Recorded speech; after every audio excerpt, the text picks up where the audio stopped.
Now to a warning about the consequences of constant deadlines and rigid bell systems that school children have to contend with. Our next guest thinks they are the reason today's kids develop a habit of procrastination. Yeah, educator Ben Harvey joins us now to explain this. Ben, good morning to you. You say that kids are now struggling to become self-starters. What do you mean?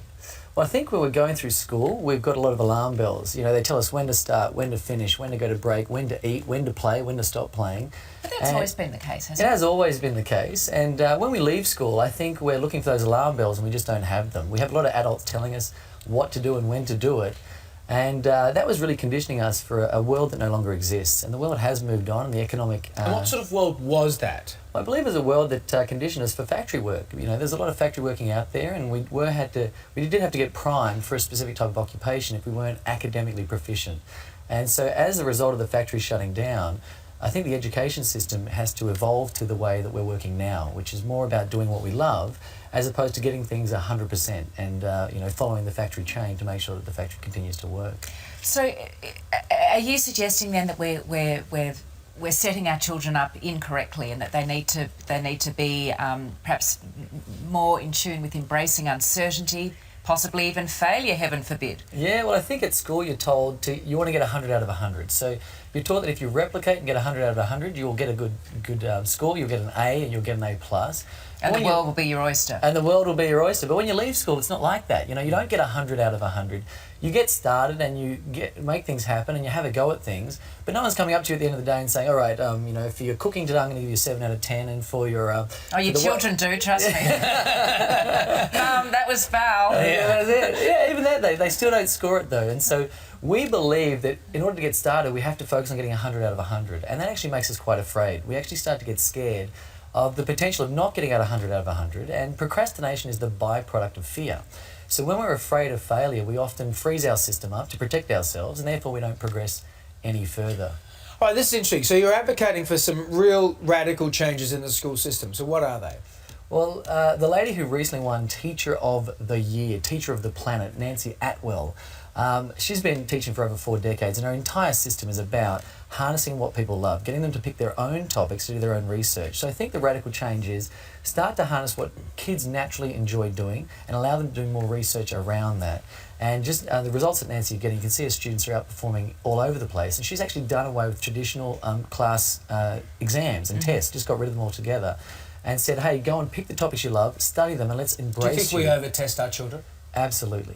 I really think we do. And as a result of that, we are conditioned to think that life is a test as opposed to a game that we should enjoy. But do we have any evidence of what's happened to those students that that particular teacher taught? Absolutely. I mean, there's plenty of research out there that's showing that her students are outperforming year on, year out. And that's why she's actually been awarded the Educator of the Year. Wow. Because by harnessing what people love, they naturally are inspired to do something. They don't procrastinate, and they actually put more time and energy into it. And just quickly on the home front as parents, what could we be doing better in this area, do you think? I think really get to know your child, get to know what they love, find out what they're inspired to do, and give them books, education and knowledge around those topics. Instead of telling them the topics they should be learning, find out the topics they want to learn, and then give them free range. They can go out there and become geniuses at what they do. But what about those kids out there, and you know, I'm not saying that I was one of them, but I didn't have much focus, and that wasn't good at school, wasn't good at applying themselves, wasn't very creative necessarily in school to sort of be a self-starter, that liked that system of like, I know where I'm going, I know what I'm doing, at least these are deadlines that I can meet. Maybe you weren't given permission to follow your passion and your real interests. Maybe. I don't know. Yeah, I think what we found, and I mean a lot of psychology backs this up, is that when you allow someone to do what they love, they naturally release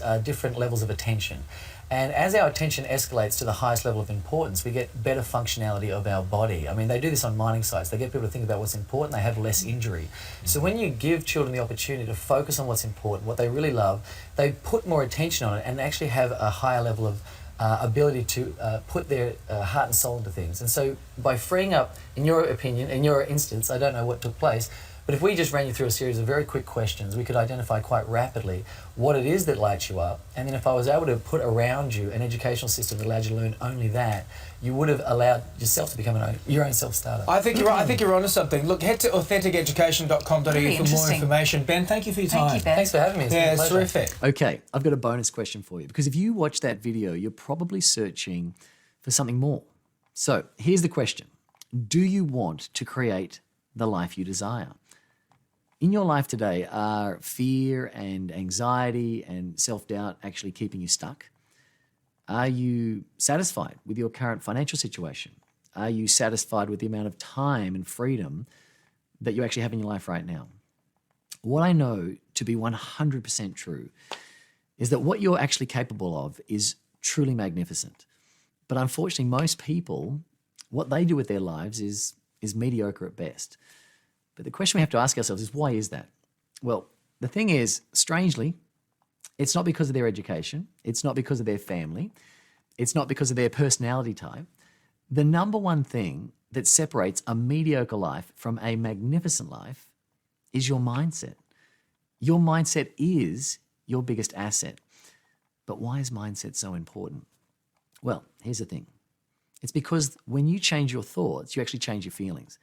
Because when you change your thoughts, you also change your behavior. And most importantly, when you change your thoughts, you can change your future. You can actually begin to consciously create more success. You can create more fulfillment. You can create more wealth in your life by using your mindset. And the very best way to reprogram yourself for success is through the power of something known as self-coaching. Now, self-coaching is like having a user manual for your mind. And when you master your mind, you master your life. Now, the reason self-coaching is so effective is because, first of all, nobody knows you, your personality, your thoughts, as well as you do. Nobody knows your vision that you have for the way in which you want to live your life and the goals that you ultimately desire better than you. You know it better than anybody else. Plus, when you are self-coaching, you can actually vulnerably share your deepest secrets with yourself because you already know all of them. Now, to coach yourself properly, it takes a bit more than this quick video. And that's why I actually created a free event called How to Coach Yourself to Success. Now, in this event, I'm going to reveal to you a step-by-step system that you learn once and then you can rely on it for the rest of your life. It's based on over 10,000 hours of one-on-one coaching sessions, running hundreds of courses since 2009, and having an entire team of people helping to support me. Plus, I've been mentored by some of the top names in the industry along the way. But more importantly, it is your chance to reset your mindset and create the life you desire. Now, at this program, you're also going to learn the critical keys to a great life, such as how to play the game of life and win, how to become the most productive and successful version of you, and how to increase your self-worth and ultimately your net worth. So, if you want to learn more or get a free ticket to the event for you or someone you know, just click the link in this post. And if you're wondering why is it free, it's because we use a marketing method called freemium.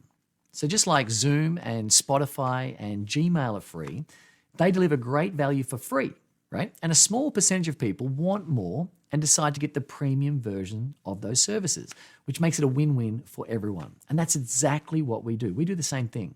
So if you feel you want to create the life you desire, learn more, or get your free ticket to How to Coach Yourself to Success, simply click the link in this post or visit authentic.com.au. And I'll see you soon.